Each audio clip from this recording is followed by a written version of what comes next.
Hi there, everyone. Welcome to the Sophos MDR Threatcast, October 2025 edition. My name is Greg Eddins, Security Services Architect for Sophos MDR. Joining me, as always, is a wonderful crew of people from the Threat Intelligence, Threat Hunting team. We've got Jordon Olness from Threat Intelligence. We've got Colin Cowie from Threat Intelligence as well. And we've got Pavle Culum from Threat Hunt. In terms of what we'll be covering, we've got the standard kind of format this month. We'll be doing threat landscape, what's been going on in the wider world with Jordon. Colin's going to take us through the observed threat activity, the things that we've been seeing in Sophos MDR.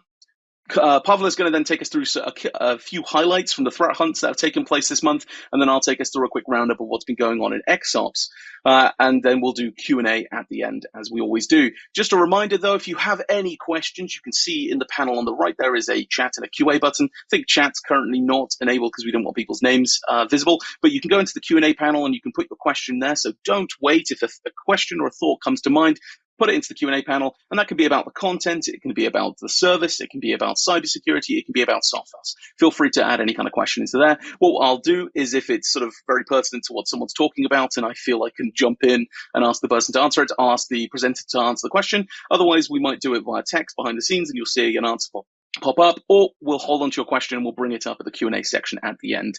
The first question we always seem to get, which is this being recorded? Can I get the recording of this? Yes, absolutely you can. The video recording and the references and everything will be uploaded to the Sophos MDR community, usually within the next 72 hours or so. Before we get started with our content, we have a little bit of news to let you know. So this is the final Sophos MDR Threatcast. And now don't worry, it's not the end of the threat intelligence webinars that you get. What we're actually doing is we're going to be merging with the counter threat unit and their webinar, which is called CTU Live. So if you aren't aware of what that is, so we acquired a company called SecureWorks recently, and they have a fantastic team that does similar stuff to us. They do threat intelligence, threat hunting, and so on. So we're going to join forces and bring all that kind of brilliant research and intelligence to you, so you will benefit from new faces, new expertise, and just a whole bunch of interesting and exciting content. So look out in your inboxes. You'll be expecting a new invite. This will be to the CTU Live event, but don't fret. We're all going to be there working behind the scenes, getting that content for you, and we'll be covering all the things that you want to know about. All right, I think it's time now to get started with the threat landscape. So if Jordon, you want to hop on stage and take us through what's been going on in the wider world. Thanks, Jordon. All right, thank you, Greg, and hello and welcome, everybody. Let's get started looking at the threat landscape this past month. Okay, let's start off with a notable vulnerability. This is in Microsoft's Windows Server Update Services. This is a remote code execution vulnerability, and it is under active exploit. We can say that confidently. The vulnerability itself is tracked as CVE 2025-59287, and I believe it carries a CVSS 3.1 score of 9.8, which I think is the maximum. Let's talk about the timeline here. So October 14th, Microsoft comes out with a critical patch for this vulnerability. Unfortunately, it is not adequate. They had to release a second patch out of band on October 23rd to fully address the issue.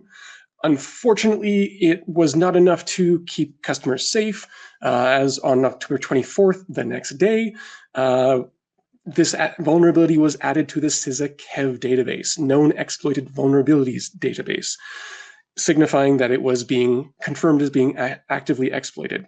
And we can confirm that because Sophos started observing in the wild exploitation on October 24th as well.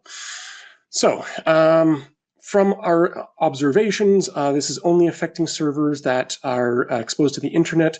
The threat actors are looking for open ports 8530, and 8531. We can also say that we've observed the attackers using a web service called webhook.site. So that is something that you can use to verify whether you've been affected by this threat actor. One thing I do want to clarify, we've had some question on the side about, is it just WSUS servers, or is it anything with the WSUS server role enabled, which could include SCCM servers? It is anything with the WSUS server role enabled. Sorry about that. So yes, it is not just standalone WSUS servers. So a bit of advice, avoid exposing your WSUS server to the internet. It's not usually necessary, but there are cases. Examine your DNS cache on your WSUS servers for evidence of that webhook.site.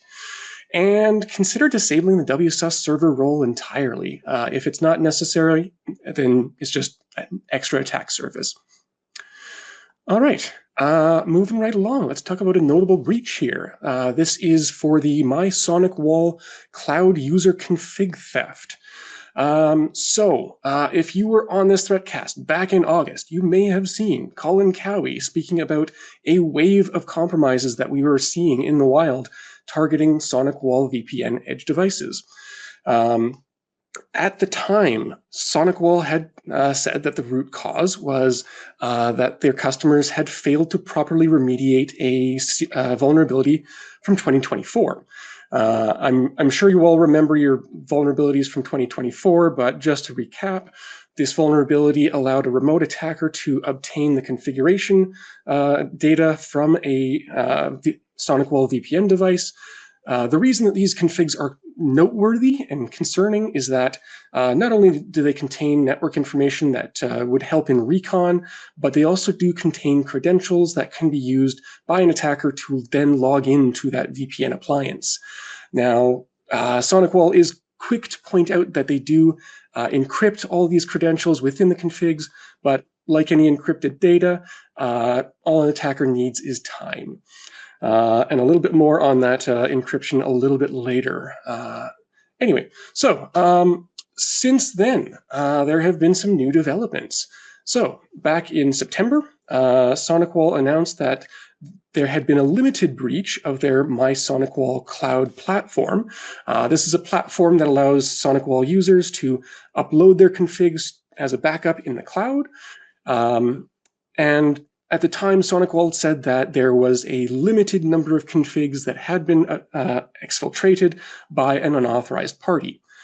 Fast forward to October, and SonicWall then came out and amended their announcement and said that, in fact, all the configs that had been stored on their cloud were, in fact, exfiltrated by this unauthorized party. So, yeah, we have an observed wave of attacks that started in August. We have, an old vulnerability that may have been the source of configs. We have a cloud compromise that may have been the source of configs getting into attacker hands. Which one was the cause? Without asking the attackers, it's hard to say for certain. One other thing to note that's kind of come out after that announcement, SonicWall did clarify that for their Gen 6 VPN devices, all of those credentials were encrypted using a 3DES algorithm, which is from the early 1980s and no longer very secure these days. So that only plays to the attacker's hand in making it really easy to brute force. So, advice: if you are a user of the MySonicWall cloud platform, you should assume that your configs that are stored up there have been compromised, and you definitely want to change the credentials that are on that device. And also, where possible, maybe it's not possible for all accounts, but where possible, definitely do enable that MFA. All right, moving right along. Let's talk about a notable breach this past month, at least announced this past month. So, networking appliance maker F5 announced this past month that they had been the victims of a long-term breach. They said that this was the work of a sophisticated nation-state actor that was the cause. Mandiant, which was involved in the incident response here, tracks this threat actor as UNC5221. So what happened in the attack? The attackers stole source code that underpins F5's appliances and products. They also stole information related to vulnerabilities that F5 had not yet disclosed to the public. So another aspect to this, the threat actors deployed a Brickstorm backdoor. This is kind of notable because this is a malware family that's believed to only be in the hands of Chinese nation-state actors. That hasn't quite been confirmed, but it is the belief out there. You know, even with all the scariness of this attack, there's been no known attacks that have been directly related to this breach, at least none that have been discovered yet.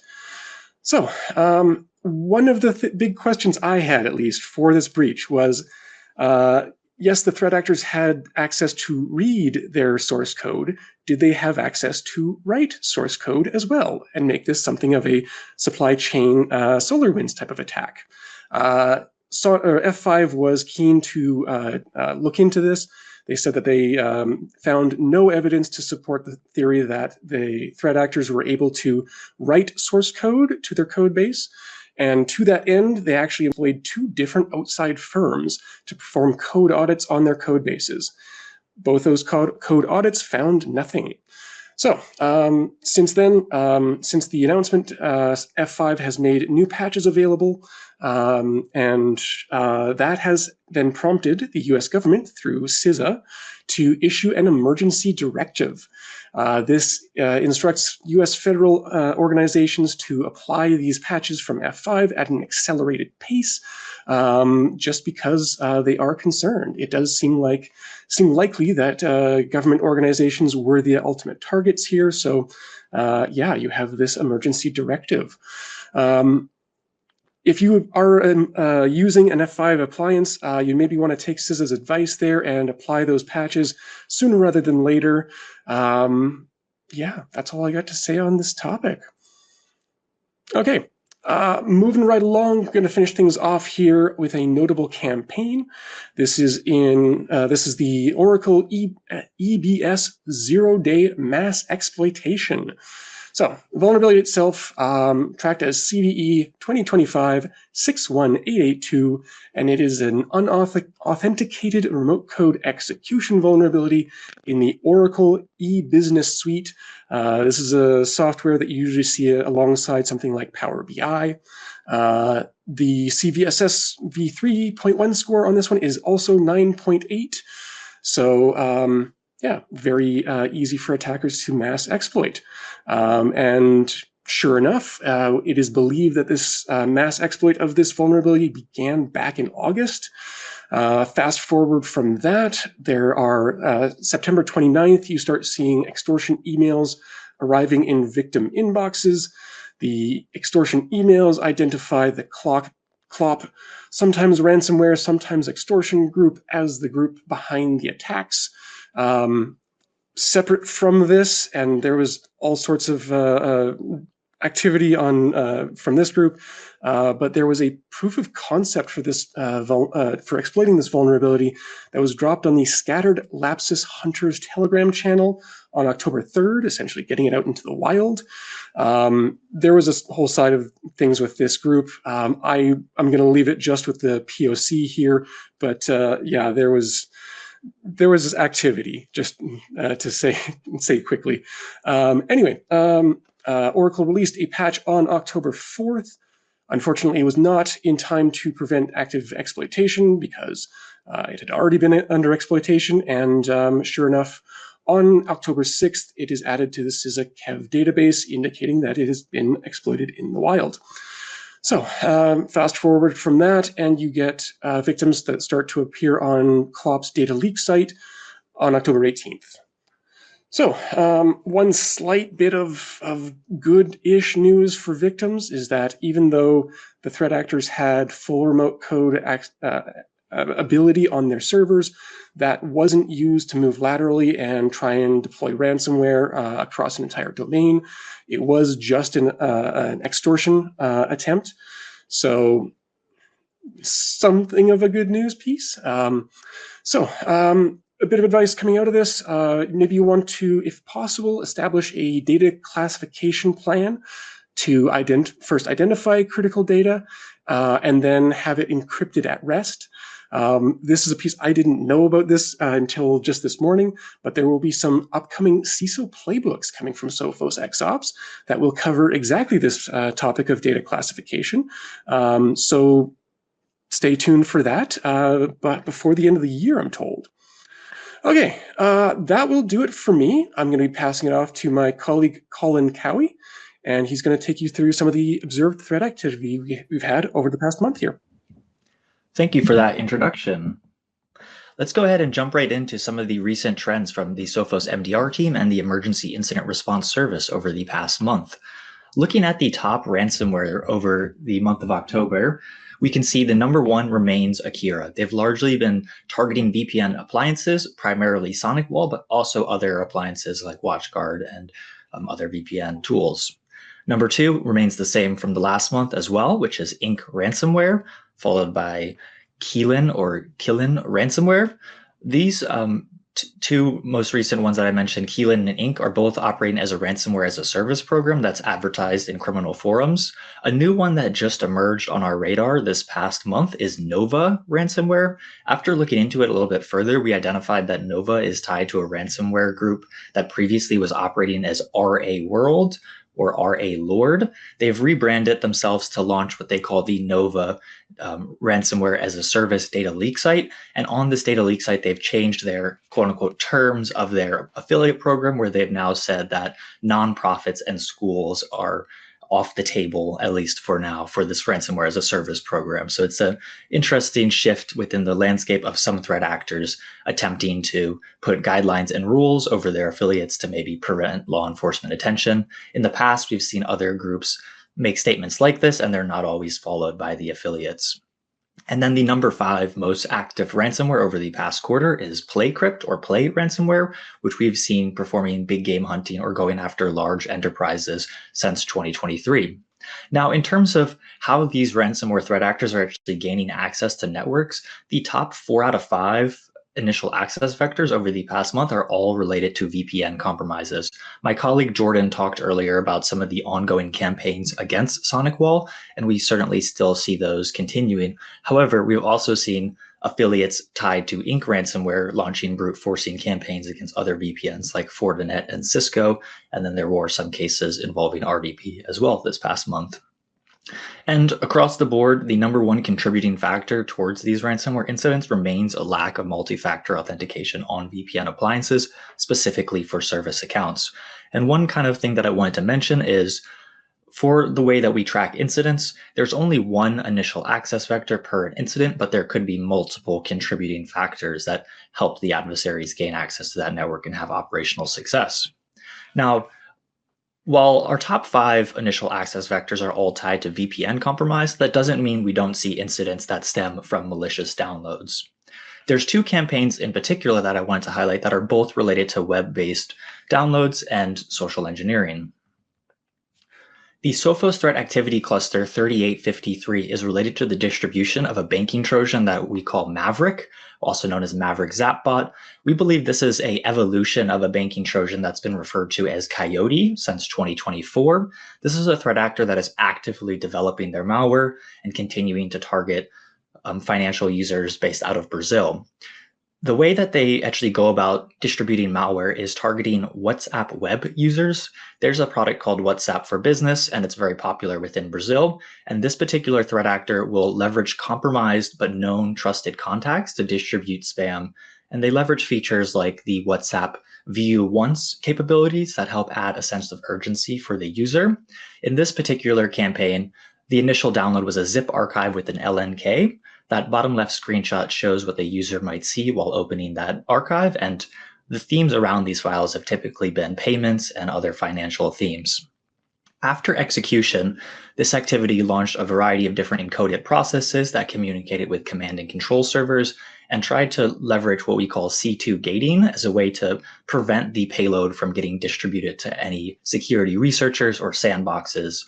And so that's a technique that threat actors use to try to make it harder for researchers like ourselves.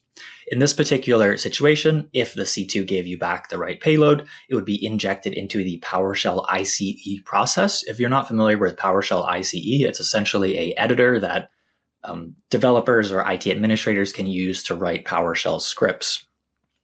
After that payload was loaded into memory, we saw two different kind of unique end objectives, one of which is the Maverick banking Trojan, which, as I mentioned earlier, is tied to historical banking Trojans, and these are typically targeting browser-based login credentials that are saved, and also trying to look at intercepting credential logins to financial institutions. But the other kind of unique and interesting aspect of this campaign is abuse of Selenium and Chrome WebDriver. Selenium is an automation tool that is used to orchestrate browser actions. It's popular for developers for testing their applications, but it's also leveraged by web scrapers to scan the internet and interact with websites in a somewhat inauthentic mechanism. You can actually run the Chrome browser without displaying anything to the user. And in this case, the threat actor ran the Chrome browser with additional controls that disabled security features within Chrome. And the reason that they did this is to gain access to the user's Chrome session tokens related to WhatsApp. And actually, this campaign will self-propagate and send spam through stolen WhatsApp contacts. So it's a bit of a worm in that sense.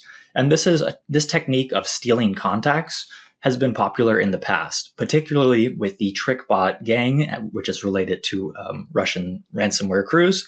They were very successful because after gaining access, they would harvest the user's email inbox, steal emails, and steal contact information that they would then use to further propagate the spam. Now, we actually saw another campaign that's also targeting Brazil, WhatsApp business users, that's slightly different from this first campaign. Stack 3150 was identified last week or so, and what we observed is this threat actor was also targeting WhatsApp business, and they were using themes around financial alerts, as well as requested files. But for this particular threat actor, they made some minor changes. One, their infrastructure was entirely different, which signifies to us that maybe this is a separate group that's following the same playbook, but also their malware had some slight variations. Specifically, we saw the deployment of a somewhat commodity banking Trojan known as Azeroth. Another name is Gildema. This is a banking Trojan that's been very active in Brazil for a very long time now, about 4 or 5 years. And on the bottom left hand of the slide here, we can see the lures that are used by the stolen WhatsApp contacts. They say, hey, good morning, here's the requested file. If you have any concerns, let me know. One thing that kind of stood out to me here is within the script what.py that actually does this self-propagation and worm capabilities, they have dynamic checks based on the time of day. So if your user is infected in the morning, it'll send out spam saying good morning, whereas if it's in the evening, it'll say good evening. So signs that these threat actors are putting in resource and development efforts into making their spam distribution self-propagating and look somewhat realistic. Now, the other second payload, or the Azeroth banking Trojan payload that we observed here, was launched through a MSI installer. The MSI installer deployed AutoIT, which is a scripting language. So they downloaded the AutoIT binary and renamed that to a random file name. And then they also downloaded a malicious executable that was a AutoIT script. And in this case, they masqueraded that file with a fake .log extension. If executed, this particular .log or AutoIT script would then perform credential theft, establish persistency, and communicate out to a C2. There are various levels of controls that Sophos has in place to detect this campaign, from Trojan detections on the initial downloads to more comprehensive layers of detections, one of which is the renamed AutoIT compiler was detected as a PUA for multiple of our customers, which is potentially unwanted applications. So just wanted to highlight that particular control, as restricting access to AutoIT is a way that can help make it harder for these threat actors to distribute malware. Now let's close it out with just some of our key takeaways from these WhatsApp for Web campaigns. The number one is urgency. Threat actors, when they're social engineering, will often try to make the user believe that it's a very urgent and must be acted on now. And one of the ways that has enabled success in this campaign is using the view once feature within WhatsApp. You only can view it once, and so afterwards, the victims, they can't screenshot the message and send it to their IT team as it's been disappeared.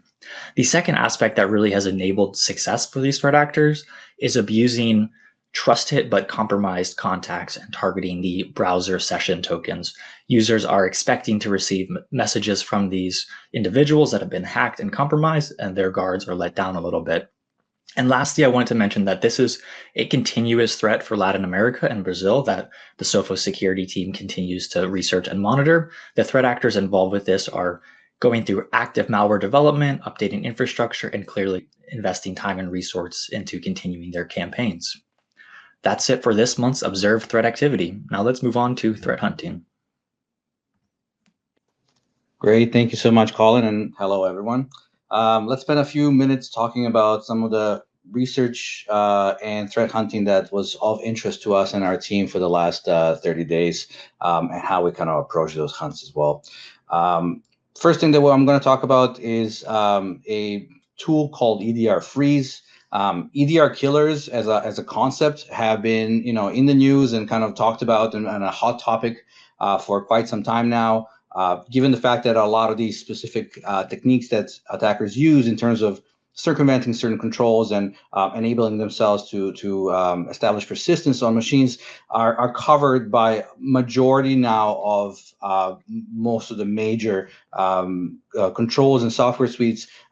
Attackers now often tend to go towards actually disabling those controls as opposed to coming up and thinking of some new and novel ideas of how to actually penetrate an environment. So it's pretty obvious and expected that they will be focusing on actually killing those agents as opposed to trying to circumvent them. EDR Freeze is just another of those tools that we've kind of looked into and wanted to bring to your attention as well so you can see how it operates. This one is an interesting one because it doesn't really do anything novel. What it does is it abuses certain gaps or maybe unintended features of systems and tools that already exist within the Windows environment.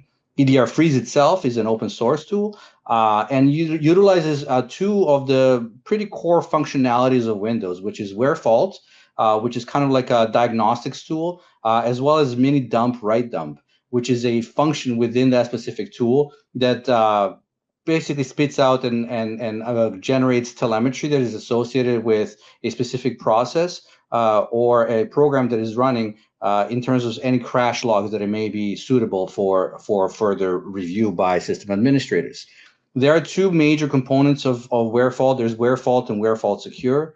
Where fault in and of itself deals with any non-secured or non-privileged processes, where fault secure deals with more privileged processes and tools because it does have to disable specific protections in order to access the telemetry that is associated with that specific process. Again, it's a Windows error reporting component, and it creates a crash dump. Now, why is this interesting? The crash dump itself, what it does is invokes a number of functions, many functions that do many things. One of the core functions that is relevant to us here and EDR Freeze is the mini dump write dump function. And what this does is they collect a lot of data, mainly through hooking through memory, through certain API calls. Once it hooks into memory, something happens to the process that it's actually hooking into. There's a momentary blip, a tiny little freeze that happens with basically suspends the process itself for maybe a second, if not less than that, just in order to be able to have access to specific memory addresses in order to pull the data and the telemetry that it needs. And this is kind of foreshadowing because this is one of the core functionalities that EDR Freeze actually tries to abuse. So how does it work? Basically, the binary itself, however, is generated or compiled. It doesn't really matter. All it has to do really is target a specific process ID, and it has to target a specific running thread. So what it does is once it's executed, where fault secure is invoked. So again, not where fault alone, where fault secure, because EDR agents are protected and privileged processes. Once that occurs, the where fault secure itself, the binary, calls upon that function, the mini dump function. And the function itself starts hooking or anchoring into the memory in order to actually read the contents of the specific memory addresses. Once that happens, again, 1 to 3 seconds. In most testing, this is less than a second. It's a momentary freeze on the EDR agent itself that is being targeted, just so that where fault itself and the mini dump function can actually pull the telemetry. However, the actual parent process that invoked where fault, the malicious EDR freeze binary that was compiled, once it detects, because it's constantly running a loop that is basically waiting for that call to happen where it says, hey, I froze whatever process in order to pull the data from memory. Once that flag is detected, it immediately pauses the actual child process, which is the where fault. Once it freezes where fault itself, any other child processes or grandchild processes that are associated with that chain are frozen as well, indefinitely. Not indefinitely, definitely, they will unfreeze, or there will be a fault that actually gets generated, but it's enough time for the supplementary codes, any sort of persistence code or call to a C2, or even just setting up a scheduled task as a persistent mechanism that can be executed in parallel with the running processes that are currently running. All the computer needs in the binary itself is just a few seconds to execute that code. It will unfreeze the EDR agent. Most EDR agents out there will not complain about it. They can possibly see it as a glitch in the actual CPU cycles, and then it will continue processing, completely bypassing and not inspecting the actual code that was executed in parallel. So step 4 then becomes whatever the code is. This is a customizable binary that can be actually used to either establish C2 communications or establish persistence. Most often that we've observed, it's being used to establish persistence. So it's a really interesting way to abuse the existing functionality of Windows, and specific Windows error reporting. In this case, the momentary blip is all that this specific binary needs in order to actually kind of sneak in the code behind scenes while EDR agent is falling asleep. So it's an interesting technique, and one that we haven't seen before. I'm not sure if Windows or Microsoft actually have any plans to fix this, because it is a part of core functionality of how where fault actually generates the error report, but an interesting one nonetheless. In terms of the actual hunting itself, we're started off by looking into what where fault secure does and how it does it. There are specific flags and codes that are associated with that function that I talked about, the mini dump function. This code that you can see at the very bottom, that specific flag instructs where faults to do a full dump. So the maximum telemetry being collected by the Windows error reporting software, and as a result, it will yield the maximum or the longest possible freeze that you can expect. Again, nothing more than 3 seconds really, but that's all that's required for the counter of the binary itself, the parent binary, to see that the sub process is frozen in order to freeze the entire where fault secure chain and then execute a code on the side. So this will be a first step, just to see whether there is anything, especially if it's generated by some sort of a malicious parent process. And then from that point on, when you're doing hunting in your own environment, you can start taking a look into any other any other processes itself that are spawned by the same parent process ID that may be showcasing that there are other parallel executions, command line strings, script executions, and or archives being unlocked or things like that. So that's a starting point for this specific hunt, and then you can start looking into anomalous behaviors down the line. Now, the second one that we wanted to talk about is evil AI, and we'll start off by basically taking a look at what do we mean by evil AI, and especially AI generated code. Kind of a brief history of what has occurred thus far, what is the new generation of AI generated code doing, and this specific suite of different malwares that are using the same framework more or less. AI generated malware, I mean, it started off probably the moment that the first, publicly open AI models were made available. That's the first thing that the threat actors are going to do. They're going to try and see what kind of malware and new code they can generate through the help of AI. The first iterations that were done once the first AI models were released were basically just supplemental kind of blocks of code. Those code blocks would be used to generate maybe new obfuscation techniques. The threat actors came up with a process that is supposed to do A or B, and it's supposed to execute a code or maybe call into C2. They don't want that to be in clear text, so they want to obfuscate it. So they would go to AI and say, okay, come up with a model or an algorithm that is going to obfuscate this code. Maybe you can chunk up the entire function into arrays and then jumble up the arrays and then randomly generate it with specific encoding key and then hide that encoding key and all that stuff. Whatever you can come up with, it's much easier than to come up with your own obfuscation technique. that was the first kind of wave of code that came out, but those were usually low fidelity. They were very prone to errors. I mean, they are prone to errors now as well, but they were even more so. And if you have tried to generate any code yourself, you will know this, how much babysitting it actually requires, and the hand holding for the actual code to be something that is executable and compilable. Now we come to today and where we are now. There are a couple of software suites and kind of frameworks that came out and that have been made available, and researchers have actually dived into some of the functionalities of it. One of the first ones was PromptLock. There's been some research around PromptLock and the capabilities it has in the ransomware space. The problem with PromptLock itself is that the code itself actually contained the prompt that generated it.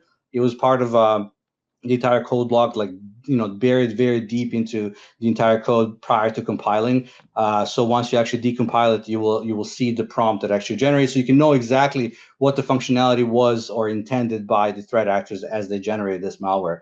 The new generations are basically full-fledged software packages. They mimic current software packages that are legitimate. They actually provide full functionality, and they're signed, they're packaged with installers, all the libraries that are included, and the actual code itself simply executes in the background. So these are software suites that are made to appear as legitimate as possible. They're not being snuck in through the back doors. They're not being served on dodgy domains or being pulled as a secondary malware. These are supposed to be the face of specific software. They're supposed to be advertised, and they're supposed to be made appealing to a victim to actually go and install them.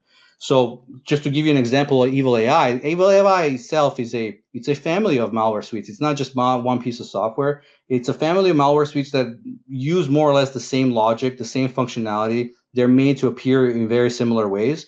They generally tend to mimic some productivity tools. Some of the ones that are being featured are things like a recipe organizing tool. It's supposed to entice people who are into cooking to organize their recipes and have an easy way to kind of go and look at the ingredients that are required. And if they have certain ingredients, then they can actually have the software recommend a specific recipe to make for that day.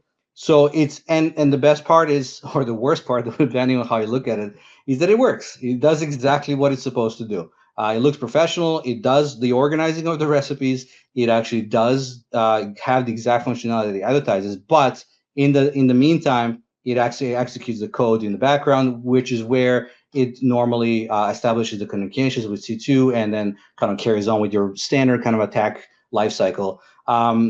It's packaged with full installers. It's also being advertised and supposed to be kind of front and center through SEO poisoning, meaning that they're using and abusing bots to kind of increase the reputation of websites so they can appear sooner on your Google search or whatever search engine that you're using. In this case, you can see that one of the examples here, it's a fully signed software. It doesn't try to look suspicious or anomalous. In this case, the certificate has been revoked, but that's not to say that there are other variations of this specific malware that are using quote unquote legitimate signatures. Once the code executes, it kind of, like I mentioned, follows the same attack lifecycle. First of all, most of these softwares or applications, quote unquote, are relying on Node.js. So they are JS compatible. They use JS for most of their functionality. They're using things like persistence mechanisms through registry entries, through establishing new scheduled tasks. And then it does your standard kind of checks to see where am I, what am I doing, what software is installed, what data can I steal, what databases do I have access to. So the good news is that none of these specific techniques, none of the bad behavior, quote, is new. None of this that the AI itself generated is something that is non-detectable or that it's even at the bleeding edge of what threat actors are doing nowadays. Given the fact that a lot of these AI models, especially the ones that are publicly available, they are trained on pretty old data. So therefore, the methodologies that are trying to mimic are relatively old. That's not to say that everybody covers everything in terms of what these software applications are doing, but at least there is some comfort in knowing that nothing that these software suites and these malware families bring forward are new or something that we really need to be on the lookout for. The one thing that should be obviously emphasized with all users is to have appropriate, software control established within their environments, and to not install software suites that are not approved or they're coming from non-approved websites. But that's not to say that a lot of these actual techniques themselves are detectable. And especially in the Sophos case, all of these are detectable. We didn't really have to write any new detections that are associated with these, but we did actually take a look at some of the common denominators across the applications, just so that we can even more kind of harden the detections that we currently have.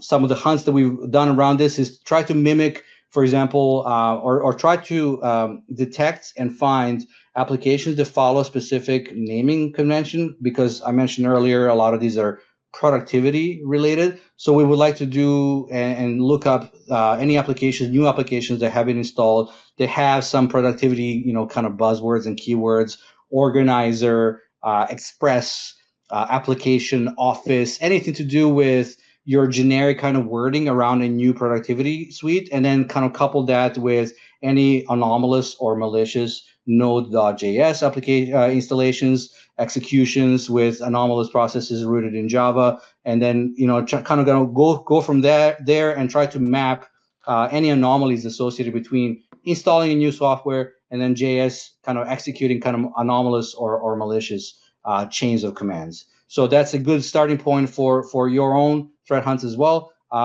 because even an anomaly-based hunt is going to yield some interesting results.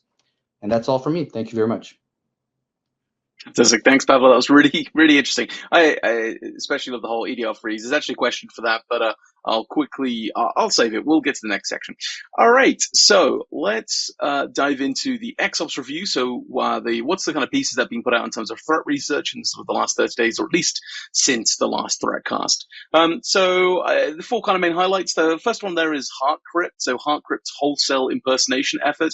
This is a really interesting bit of research into HeartCrypt, which is a Packer as a service. If you don't know what that means, a Packer is effectively a way of taking, like, let's say, a legitimate binary. I think in this instance, this article, it all stemmed from seeing CCleaner, but the CCleaner application had then been sort of a malicious bit of code had been injected inside of it, inside the binary. So that's kind of what packing's all about. Being able to take typically a sort of benign, clean piece of software and then get that malicious stuff hidden inside of it. And so if you're a threat actor, you've got your malicious binary and you want to then do some kind of, like, let's say, some SEO poisoning or something like that. That's kind of what people will be using that service for. So a really cool bit of research into HeartCrypt and how it works. Definitely check that out. The next piece then is the WhatsApp worms which Colin was actually talking about.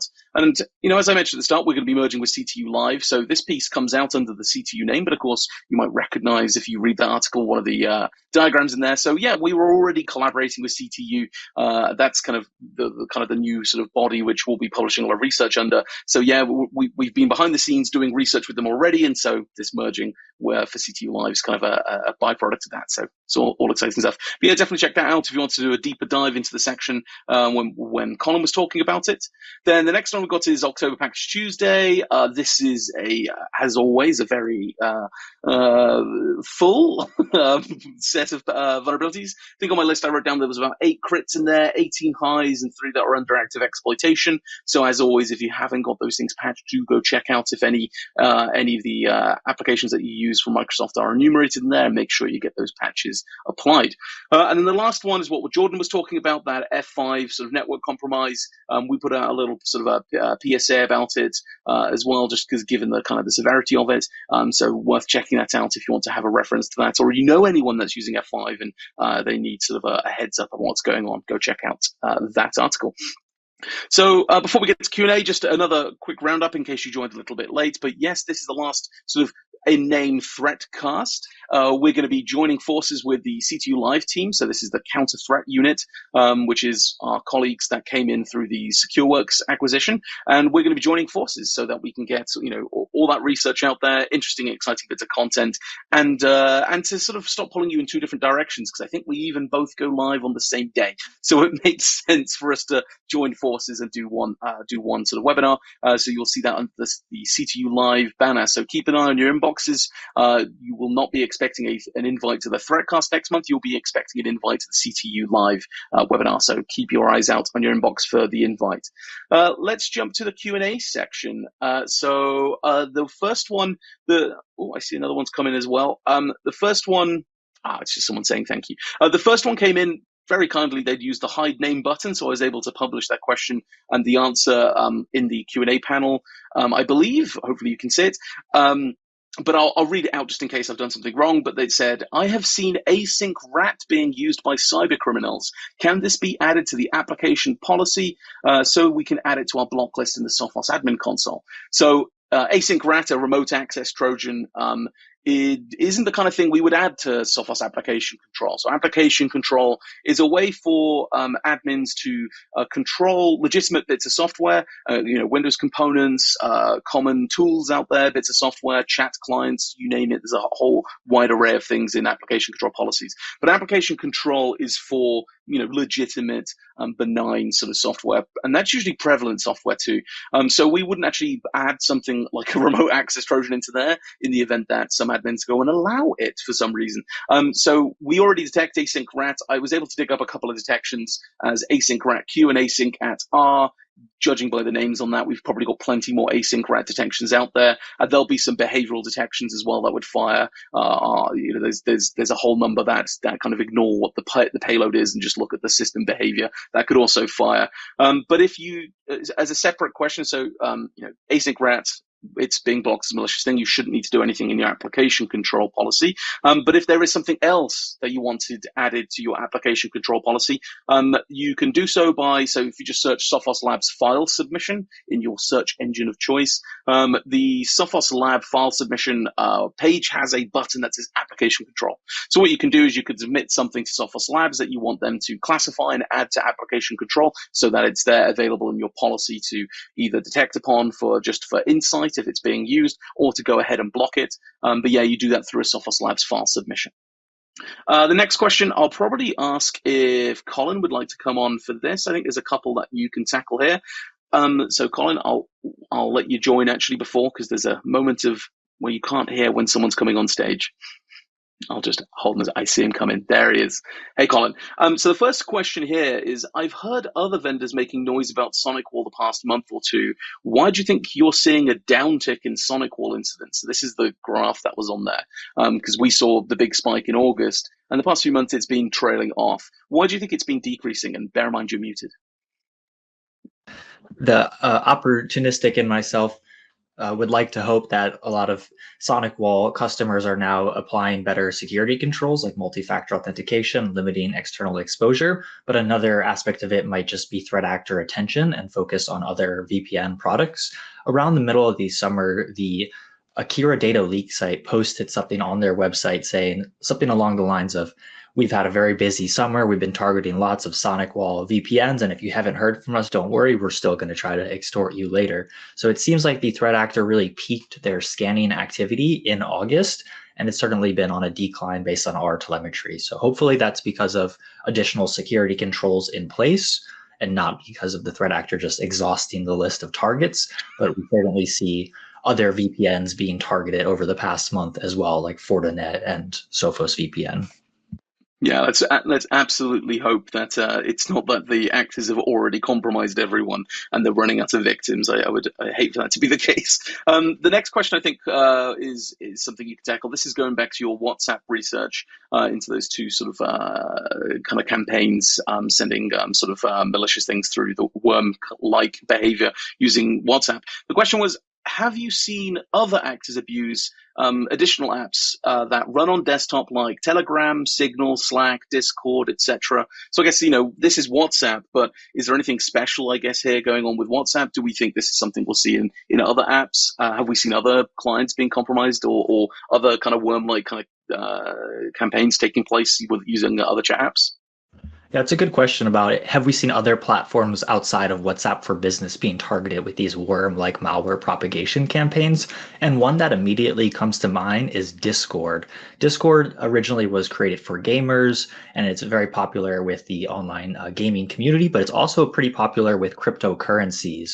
Particularly about a year or two ago, there was some very impactful campaigns that were involving a mix of social engineering, somewhat around fake cryptocurrency projects. And it also involved deploying malware that would then hijack people's Discord session tokens. And the threat actors would then abuse those compromised Discord accounts and that level of trusted privilege, so to say, to then distribute malware. And there were some situations where administrators or moderators of large Discord servers with thousands of people had their accounts compromised, and those accounts then distributed further malware under the guise of a fake test demo or project being developed. So it's certainly something that threat actors who are financially motivated have employed in the past across other platforms, but it's certainly interesting to see the shift and focus on WhatsApp for Business. Yeah, I guess these kind of, I like to sort of call these kind of things like the permeable membranes that exist within our estates. I think, this is anything that we sort of either expose or semi-expose to the internet or like web browsers where we're kind of, they're in another attack surface. They're always going to see some kind of campaign targeting them, either already or eventually. But yeah, thanks, Colin. There's two more, and I think I'll take those myself. And again, if anyone has any other questions, do feel free to throw them in the Q&A panel. But the next questions, just going off of Pavle's EDR freeze. It's very brief, but it just says, is Sophos vulnerable to EDR freeze? So I'll answer that. I'll save Pavle coming on stage. From my experience, we did some internal testing a while ago when we first even got rumblings of this as a vector, just around using the kind of Windows error kind of process suspension for doing sort of memory dumps. So I don't think any of our critical components whatsoever were impacted by this. It's all kind of tied to the endpoint defense, and there's also the kind of tamper protection components. Pavle, you're on stage. Feel free to add any color to that, though. Yeah, absolutely. And you're right. So we have performed internal testing, obviously, around some of the critical components, especially because Sophos agent itself is not just one process. There's many different components that are associated with it that complement and reinforce the functionality. We were actually not able to suspend or crash or circumvent the core EDR functionality of inspecting software and inspecting the behaviors of the software. The only thing that we did manage to crash was just a portion of the UI elements, which has nothing to do with the actual protection itself.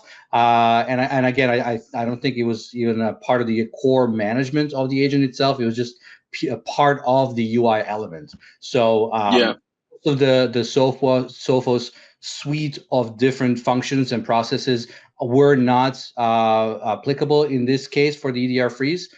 So again, all the information that we have from our research is always passed on to the engineering team as well, so that they are aware of the new and novel functionalities of different attacks, so that they also can ensure that the agent itself is protected.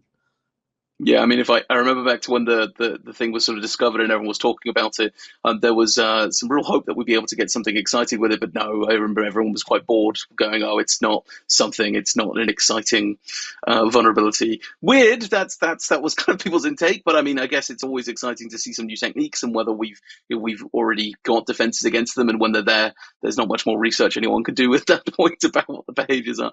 But yeah, as a EDR freeze, it does not freeze us. That was our conclusion. The final question here is kind of a bit more general around the sort of the AI piece, but how do you see AI being a risk in the coming months and years? Should it be something we avoid? That's a really interesting kind of topic. I mean, and we talked about this kind of the AI malware, that sort of Pavle, or the AI generated malware that Pavle was sort of showing in the threat hunt piece. And that's not very, I mean, it's exciting, I guess, because it allows some laymen to use, large language models to produce code that they might not have the capability of writing themselves, or at least do it quicker. But again, the APIs that any malicious binary is going to leverage, or whatever kind of function calls it tries to make, are the same as any other piece of malware. So the byproduct of it being AI is no different than if it was human created. So that's not very exciting, and something I think something that we need to really be overly concerned around. I mean, there's the standard things with AI, like the kind of hallucinations that large language models can sort of create, but there's lots of ways to add guardrails to that. I mean, ultimately, a lot of that is sort of like, scrutinizing both the inputs and the outputs. controlling what can be an input and what can be an output. There's also things like model context protocol, where rather than letting, let's say, like agentic sort of models go off and just do their own thing and guesswork, you kind of restrict what kind of functionality they can do using something like model context protocol to a set of tools, for want of a better word, and those tools then really restrict what it can and can't do and kind of controls it more. So again, that I wouldn't see, there's a lot of kind of a lot of research in this space anyway. But I mean, where AI, or at least the application of AI, is showing to be a little bit concerning is there was that cross-site request forgery, or CSRF vulnerability in ChatGPT Atlas, where because you would get sort of social engineered, you click a thing, and then the browser would have some sort of implanted malicious commands in its persistent memory, so that now when the kind of the AI agents in your browser go off and do stuff, they've got some stuff stuck in their memory. And those kind of things are, I think, just down to the fact that any browser is a very scary, as I said, permeable membrane, right? It is that thing that sits almost at the edge. It exposes you to the outside world, and it will always be targeted. And I think if you're looking at any kind of browser for your internal use, you should always try and scrutinize what you do use, and try not to use anything that's sort of brand new and perhaps hasn't had some sort of scrutiny and some sort of long-term research against its architecture, especially as it introduces new functionality. You want some maturity on those things, especially in corporate environments. A new browser's always something that needs to be tested and tried and tested in the battlefield before we start rolling it out across all our computers.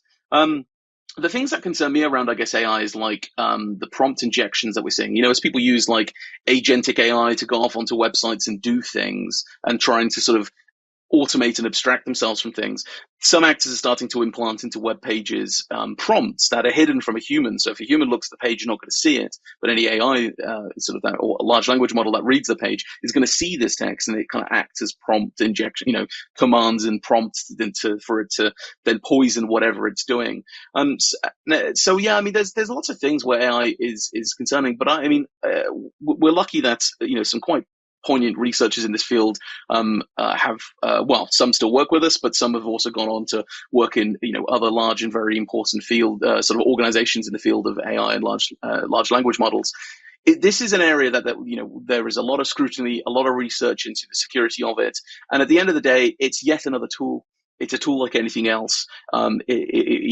Security researchers look for the vulnerabilities. We continue to develop secure architectures and secure use of those tools, and mature them to the point that, like many other tools, we can use them with some level of sort of comfort and safety, or at least we have some knowledge around the controls and the kind of defenses and protections around their use in corporate environments. But yeah.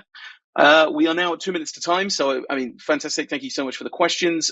What I will quickly throw on the screen before we finish is, of course, the references from today. Don't panic, though. You don't need to suddenly take a screenshot of this. We will be publishing this on the Sophos MDR community channel within the next sort of, it's going to be about 72 hours or so now. There's a slight delay now with getting the video processed and so on, but I'll strive to get that up there on our blog before the end of the week.